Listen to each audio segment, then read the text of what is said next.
Welcome everyone, my name is Brendan Snyder. Thank you for joining me. This is Vinyl Collection, episode number 3, and it's where I've selected 10 of my vinyl records to run through and discuss with you guys. I've got more rare albums and offshoot bands, and then bands that have famous members or members that went on to bigger and better things after them, and we'll dive into all that. But before we do, if you're new to my channel and you haven't already hit the subscribe button, please click the button. Also leave a comment, hit like, all those things help support my channel. I would greatly appreciate it. And if you enjoyed this video or know someone that would, please share it out on social media, help get the word out that way too. I would also appreciate that. And of course, by subscribing, you'll be able to stay up to date on all that's going on in the world of music, just like this with Vinyl Collection number 3. And so yeah, you know, even if you're not the biggest vinyl collector person, a lot of this stuff is available to stream and been reissued on CD, so maybe you guys will find some good finds within this to go out and hunt down. Kicking things off though, first one I want to show you is Atom Bomb, Fatal Attraction, 1985, debut studio album from this band, also namesake. Front guy there is also named Atom Bomb. So, you know, he also played with TKO, Black and Blue, and Michael Monroe of Hanoi Rocks.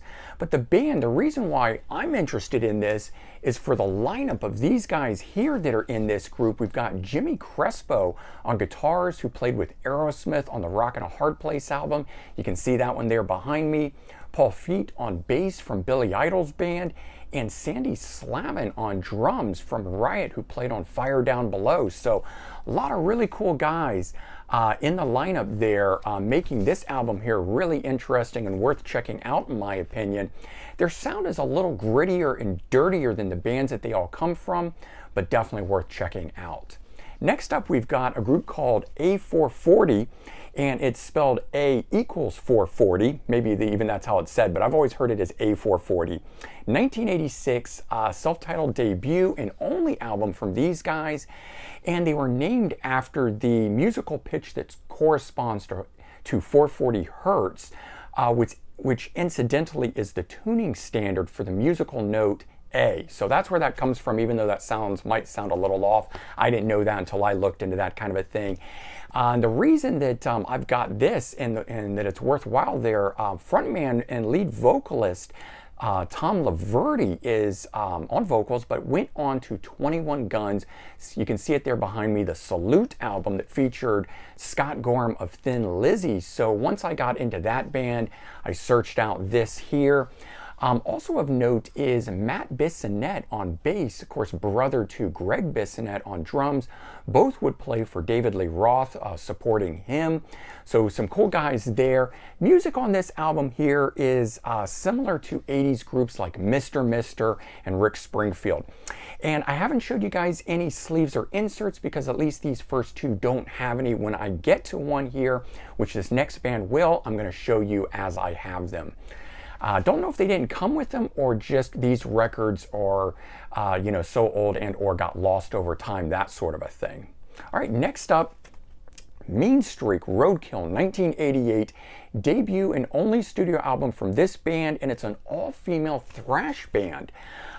Really, really cool thing here. I mean, you certainly didn't get a lot of those back in the day.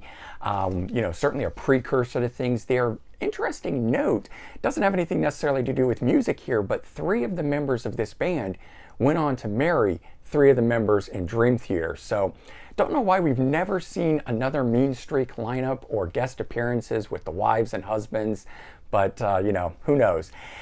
It's real straight ahead thrash and some clean operatic style vocals on it. Really cool stuff. And this one does have a sleeve, not much with it. You know, lyrics and information on, you know, who's performing and that sort of stuff, but pretty cool nonetheless. I always do appreciate it, you know, when they still have the sleeve available. Okay, next up we've got Leatherwolf from 1987, second studio album from these guys here. Heavy metal band from California, formed in 1981.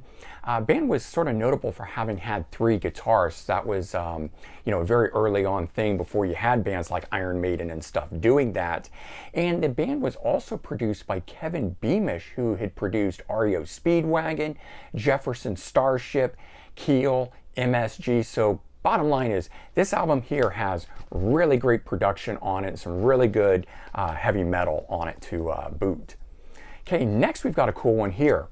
Wildfire, Summer Lightning, 1984.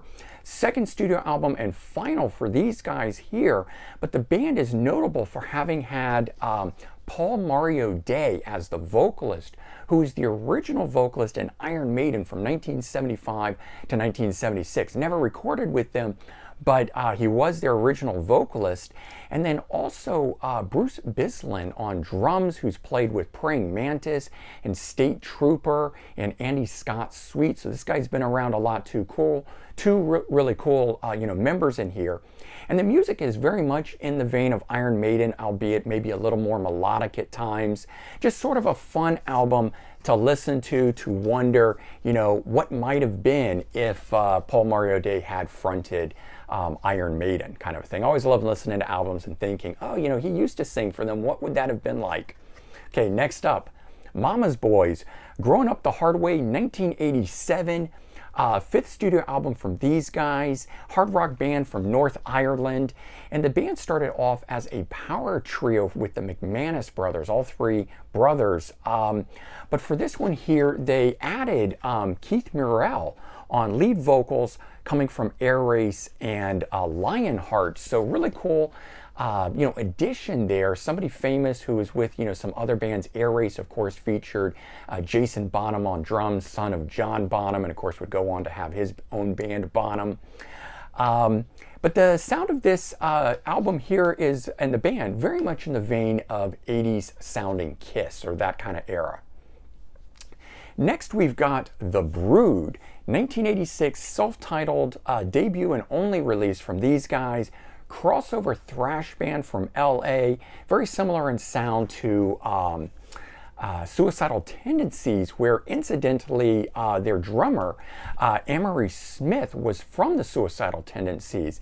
And then what was also of note, the reason I picked this up was that all four of these guys go on to form the band Uncle Slam, which was another crossover thrash band, and that was in 1988. They put out 2 albums, so I knew that band, and I didn't know anything about this, and then I flipped it over, and I recognized, Amory Smith, but immediately I started looking at the other guys, and I said, wait a minute, this is the same band as Uncle Slam, so that was kind of a cool find when I came across that one.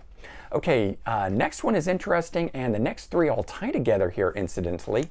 Seduce, Too Much Ain't Enough, 1988, second studio album by these guys here. Cool looking guys there. Power Trio, another one here, that came out of Detroit, and probably most notable for having appeared in the movie Decline of Western Civilization Part 2, The Metal Years.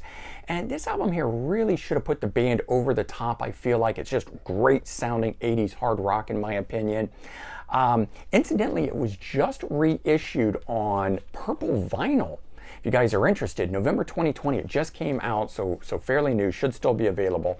This one's cool because it actually has a bio, one of the hand-typed up bios, from the record label, as this is a promotional copy here, and an insert within it, again, giving the history of the band. So I often love coming across ones like this that, done for promotional reasons, but then you get with it, IRS Records promo stuff. But even more than that insert, it's double-sided sheets like these that are the typed up ones and photocopied that, give the bio and everything on the band. So love that kind of stuff. And as soon as I saw that, I was like, I definitely got to pick that one up. Next one up, Zodiac Mindwarp and the Love Reaction, High Priest of Love, 1986. 6-song EP before their debut album came out. So first thing that these guys did here, always really interesting with their rantings and ravings, or I should say really his rantings and ravings. Just good sounding, dirty, sleazy, hard rock with big riffs, that sort of stuff. If you're not familiar, highly recommend them for the late 80s, early 90s glam metal, in the vein of Guns N' Roses, that dirty, sleazy, hard rock type stuff. And so this Some of the band members from this also appeared in The Decline of Western Civilization Part 2, The Metal Years. And when I was pulling these last 3 albums out here, I didn't know they were all going to be connecting this way, and it just incidentally kind of came together that way. All right, the last one and final one I'm showing you guys, London, Nonstop Rock, 1985 debut studio album from this or Hollywood, California band, I should say, from 1978. That's at least when they formed. Album is 1985. But a lot of band members that came through the ranks of this band here went on to bigger and better things. You had Nikki Sixx from Motley Crue play bass for them. Izzy Stradlin from Guns N' Roses came through the ranks. Blackie Lawless of Wasp was the bass player who replaced Nikki Sixx. He came through the ranks. And for this album here, you still have, there we go, Fred Coury.